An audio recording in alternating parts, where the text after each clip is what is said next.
Forbes released a list of the highest paid athletes of all time, and I wanted to go ahead and share the top 10 with you.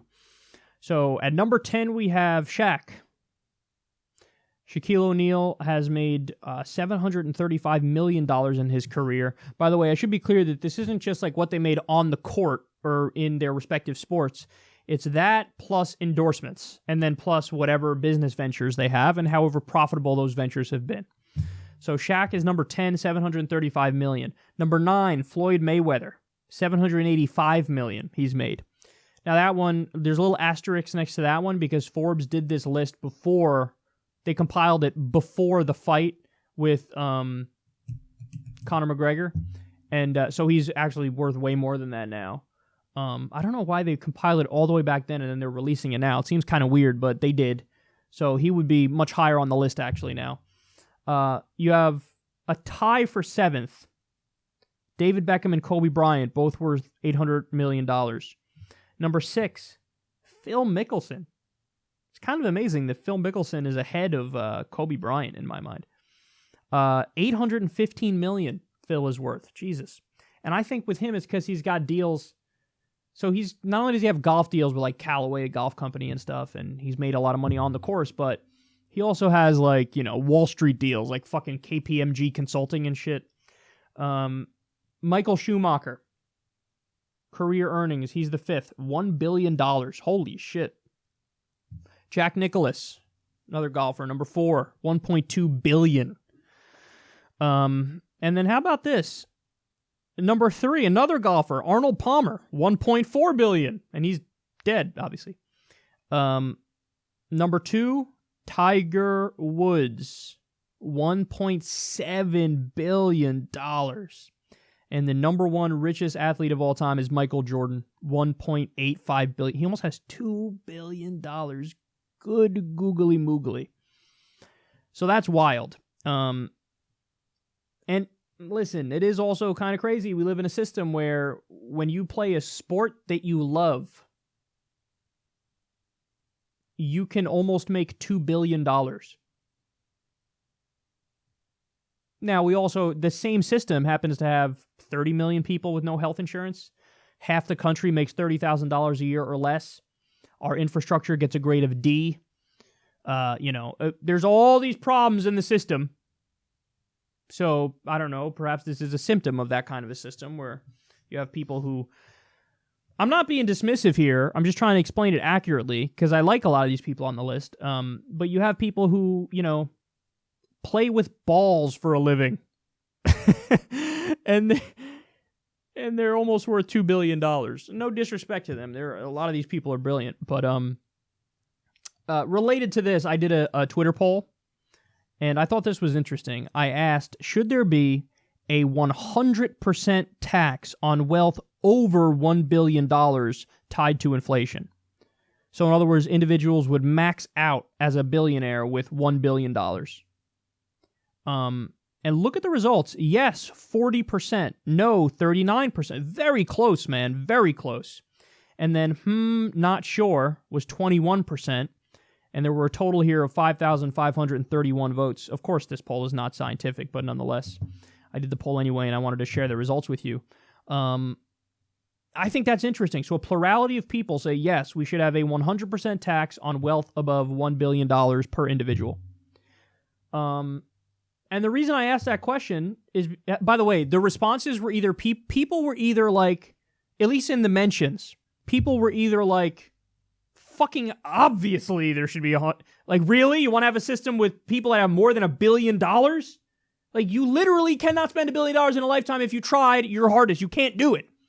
That's an obscene amount of wealth. So yes, everything over $1 billion should be taxed 100%, obviously.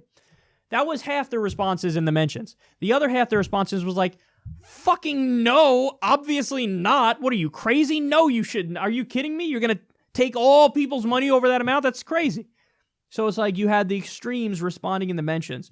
Very few of the people in the mentions were part of the 21% that were like, I don't know, it's a good question, I'm not sure. But the reason I asked that question is because I thought, I've struggled with that because, so on the one hand, yeah, nobody can spend over $1 billion in a lifetime, and then on top of that, at a certain point, you could be so rich that your wealth fundamentally undermines democracy, where you can easily buy the political system, buy politicians, corrupt everything, rig it in your favor, and therefore the system is no longer a functioning democracy. It's a plutocracy or an oligarchy or a kleptocracy. So there is a certain amount of wealth that is inherently destabilizing. So on the one hand, I say, yeah, and by the way, it's not like, we're oppressing you with your fucking $1 billion? Piss off. That's more money than you'll ever be able to spend. You'll be so massively rich, it's inconceivable how rich you are. So on the one hand, I say that, but then on the other hand, I say, I always thought like, well, I'm in favor of a progressive tax system, so, the top marginal rate should be really high, but do we really want to do 100%? Why would... And then my friend made a good point. He's like, it's hard to even do this in any, implement it in any reasonable way, because a lot of people who are billionaires, it's not like they have like a fucking 1.2 billion in their own bank account. Usually it's like they're worth over $1 billion, but a lot of that money is tied up in like whatever, the company they created that, is worth whatever, 70 billion. You know what I'm saying? So like, what are you going to do? Are you going to say you only own up to $1 billion of your company, which is worth $80 billion, and the rest of it is owned by the government, like, by default? Because then that is almost like you're getting close to like a communism type of system where it's state, the state owning the means of production, like the state control of everything. So I don't know how we could implement it in a way that doesn't raise a whole bunch of other questions at the same time. So like in that situation, you have a company, you create it, it's worth over 80 billion. You're only allowed to own $1 billion of it because you max out at $1 billion. But then who makes the decisions for the company? Does the government have to step in and make all the decisions for the company? Do you have... So there's a lot more questions. It's not as simple as like, oh, do you cap it at $1 billion or no? There's a lot more that goes into it, and how you implement it, it would be a complex process you'd have to dissect. But I still think it's an interesting question, because basically the question is, we have a minimum wage, should we have a maximum wage? And where do you draw that line?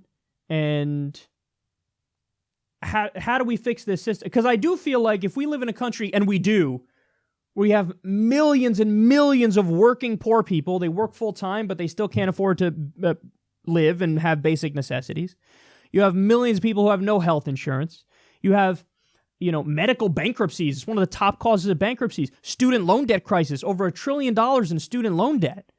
Like, you can't have a system that has all those facts, but then also has people who fucking bounce a ball and shoot it through a hoop making $1.8 billion.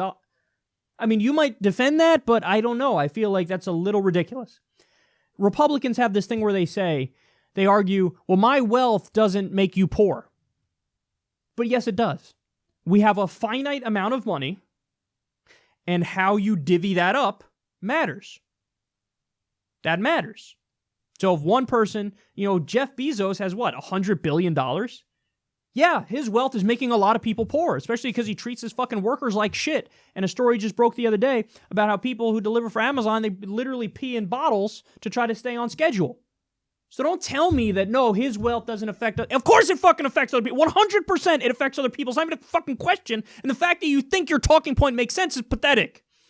So we need to change the system. It's a matter of how you change the system. But anyway, I wanted to share the poll results with you because I thought it was an interesting question. And I think it's interesting that you have how rich you can get some of these athletes. And again, this isn't for me to, disrespect these athletes or argue against these athletes, because I like most of the people on this list.